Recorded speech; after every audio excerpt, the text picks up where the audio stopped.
There has been a lot of chatter about NFL playoffs, playoff vibes, playoff pushes over the last few weeks, specifically here in Chicago.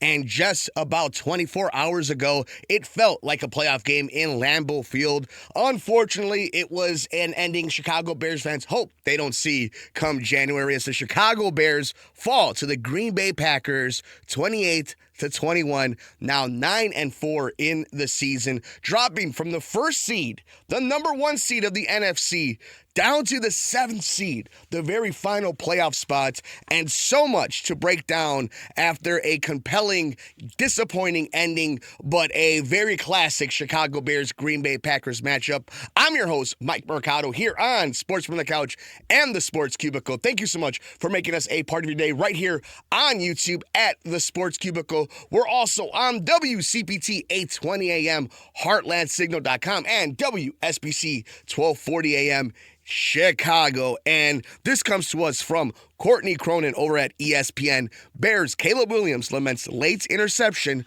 versus Packers. The final play run by the Chicago Bears in their 28-21 loss to the Green Bay Packers on Sunday should look familiar. There were 27 seconds remaining when quarterback Caleb Williams and the Bears offense took their positions on the Packers' 14-yard line, trailing by 7 points, needing just 1 yard on the 4th down. Williams dropped back from under center and saw tight end Cole Kmet running down towards the end zone. According to Coach Ben Johnson, the concept was, quote, almost identical to the play where Kmet hauled in a 28-yard touchdown in the Bears' 24-15 win against the Philadelphia Eagles on Black Friday. But against the Packers, Williams underthrew Kmet and was picked off by Packers cornerback Keshawn Nixon, which put the kibosh on the Chicago's late-game rally. And I want to read a little further down of this article by Courtney Cronin. Sunday was a tale of two halves for the Bears offense. Chicago trailed 14-3 at halftime and came away with points on 3 of its 4 drives in the second half. Williams struggled to throw the ball down the field early and completed one pass that traveled at least 10 yards in the air in the opening half. In the second half, Williams went 6 of 10 for 123 yards with an interception on passes thrown 10 or more yards downfield, which accounted for more such yards than he had in 2 games against the Packers last season, which was 6 of 11 for 105 yards combined. Chicago strung together a 17-play, 83-yard drive to tie the score at 21 after Williams connected with tight end Colston Loveland for a 1-yard touchdown. After the Packers extended their lead to 28-21 with 3:37 to play, the Bears began their final drive from their own 26. Williams made 2 of his biggest throws on Chicago's final drive, a 27-yard pass to Luther Burden and a 24-yard throw to Devon Duvernay. Coming out of the 2-minute warning, the Bears ran the ball 3 straight times with Kyle Monangai and picked up 9 total yards before using their first timeout with 27 seconds remaining. After Green Bay used a timeout immediately after Chicago, Williams threw an interception on 4th down. Packers quarterback Jordan Love took a knee on Green Bay's subsequent possession to seal the win. And I want to note this from Courtney's article. Packers defensive end Michael Parsons said he was surprised by the Bears' approach in the 2-minute drill. Quote, it's 2 minutes and you've got to get 7. And they're playing like they need to play for 3, Parsons said. Running a ball, not wanting to do any dropbacks, a completely different expectation than what I expected to see in a got-to-have-it situation. It's something that we've got to look at, but overall was surprised about the calls in total. 20 seconds left in a got-to-have-it situation. I understand the timeouts too. They had 2 timeouts. So a very interesting note from one of the top defensive players in the league. And one of the final things I wanted to point out were these quotes from the article. Williams lamented the Bears not getting off to a faster start on offense. Quote, it's frustrating, he said, just because we shot ourselves in the foot. I think more than anything, I think that's where the frustration comes from. We had a great shot at early in the game with the interception. Defense doing a good job, and then we kind of let them get going, and they put up some points on the board, and we had to try and rally. Johnson had a similar pulse on the locker room's frustration over the offense's slow start, but was pleased with his team's ability to respond later in the game. Quote, we weren't happy, he said. We weren't pleased with our first half performance on offense, and sometimes just coming in and just catching your breath for a second allows you to hit the reset button. And our guys responded that way. And you can check out the entire article over at ESPN.com by Courtney Cronin. Bears Caleb Williams laments late interception versus Packers. So a few things to break down there after a 28-21 loss. Now you're 9-4 in the season, looking for that 10th win to hit double digits in wins. You saw yourself for an entire week after being the talk of the league, beating the defending champions in Philadelphia on Black Friday as the number 1 seed in the NFC. And then you played your division rival. Not just your division rival, the rival of your organization. The team that haunts you, no matter who the quarterback is. And you had a slow start. You had a frustrating finish. And a game with some good and some bad in the middle of it that ended up with the loss and you seeing reality kind of come crashing down on you. I don't think there's just DEFCON 9. Everything is going, sound the alarms, batten down the hatches. It's time to get ready for the worst case scenario. I don't think the asteroid is coming for this Bears team. Not right now. Not with a matchup against Cleveland next week. But I do think this was the reality that this team needed, and I think the fan base needed. Let's start with, more importantly, the team. I always say the best thing that can happen to a football team so that they don't get complacent, and I think it's pretty common knowledge, is that you want to win a game where there's still things on film the coaches could coach you on. Because it makes you have to stay honest. It makes you have to work. Things aren't perfected. You don't get complacent. So when you have a game like this, there's going to be a lot of good. There's going to be a lot of frustrating moments on the tape. You're going to see Caleb Williams missing open receivers. You're going to see receivers letting down Caleb. You're going to see what happens when you don't have Kyler Gordon at the last minute, seeing Christian Watson just absolutely torch the top of your defense. You're going to see what happens if you don't get the pressure that you're going to need. What happens if you are able to take the ball over on defense, get a takeaway, but if you're not scoring points or getting ultimate field position, then you can see what happens to this Bears team. They need a lot of things to happen in their favor for them to win the kind of football game they want to win, the way they want to win. And that didn't happen the first half of this Bears-Packers matchup. One of the other things, too, is how important the run game is for this Bears team. And whether it was the play calling at the end or how it started, Ben Johnson's offense, the way it's ran in Detroit right now, the way you're seeing it across the NFL, you open up your offense, you expose the vulnerability of the defense by having an established running game, by constantly, for 30 minutes, 45 minutes, 50 minutes of a football game, running the ball, getting positive yards, getting first downs, converting screen plays to the running back for big-time chunks of yards to get into field goal range, to get into the red zone. Think about the best teams that have like the Jahmyr Gibbs, David Montgomery type of running back duo. What Monanga and DeAndre Swift have been when they're winning. You didn't see that against Green Bay. It's all predicated on that. So when you've seen this game, you learned a lot. You learned that there is a level to this. Now, the positive side for the fan base, because this is more for the fan base, because you know the team doesn't need to hear this. They know the good they did. They know what they could do this coming up week, right? The week to week. Just get to win number 10. Put yourself in a position to have double-digit in wins with more games still to play. You can still control your destiny. But if you're a Bears fan, it was a one-possession game. And once again, the Bears, no matter how they played, for 57 minutes, still had the ball with a chance to tie it up, potentially take the lead in Lambeau Field. That is not luck.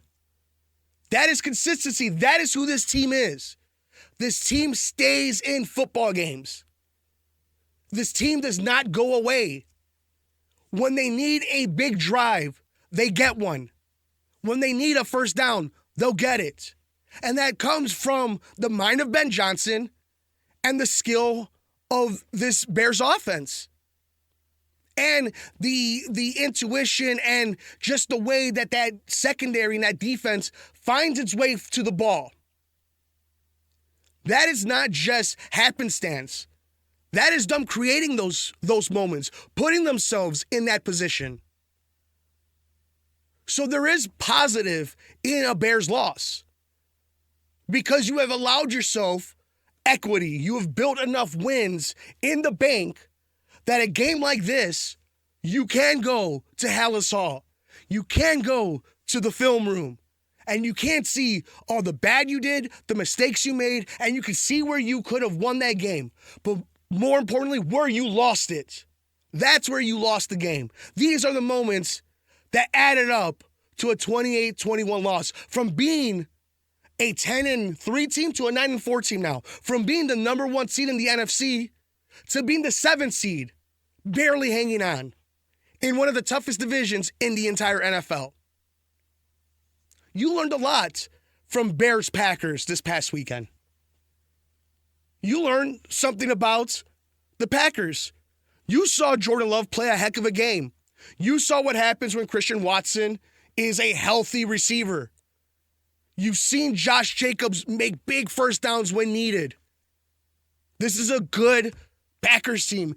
But just to keep things 100% a buck, as the kids say, so are the Bears. There was a lot of bad football last week.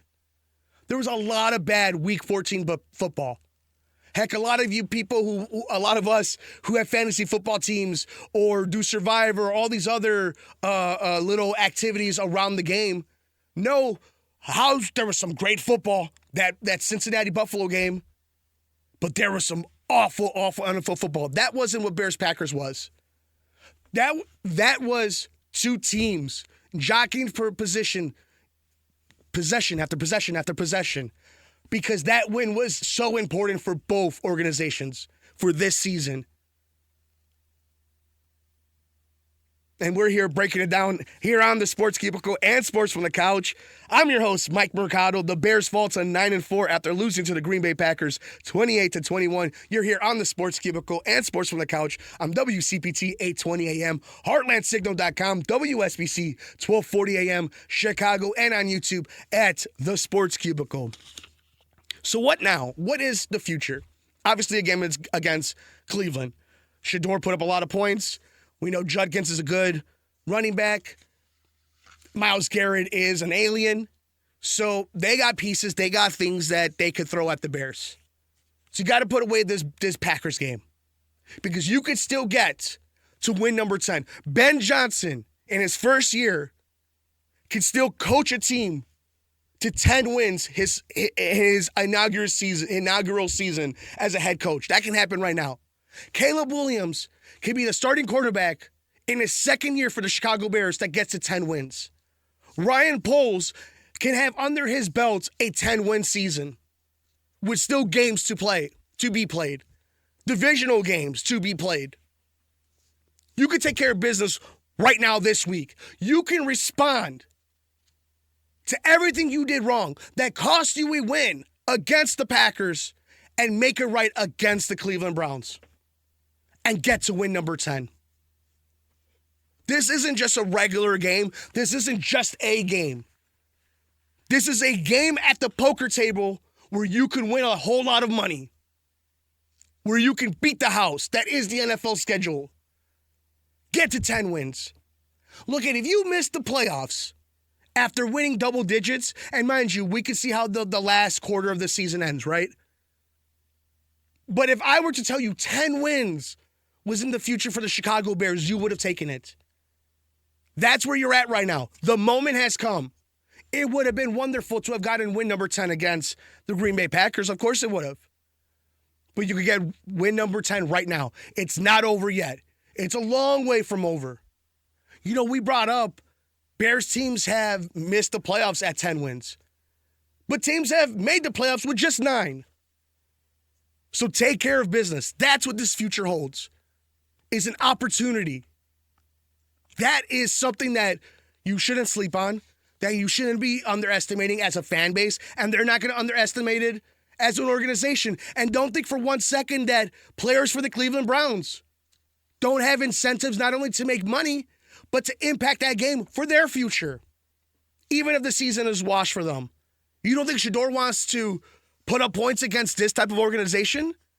derail a playoff potential season for a team, there's a lot at stake against the Cleveland Browns. And they're favored. They should be favored in that matchup. But it's not going to be a gimme. It's not going to be a gimme. And that's the one thing we've consistently learned this season in the NFL. So, what Bears team are we going to see? I will say this.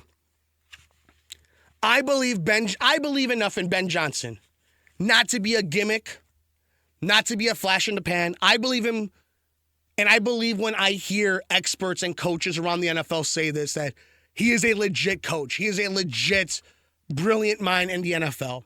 Does that mean Super Bowl after Super Bowl after Super Bowl? No. Does that mean he's going to have a 20-year career in Chicago? No.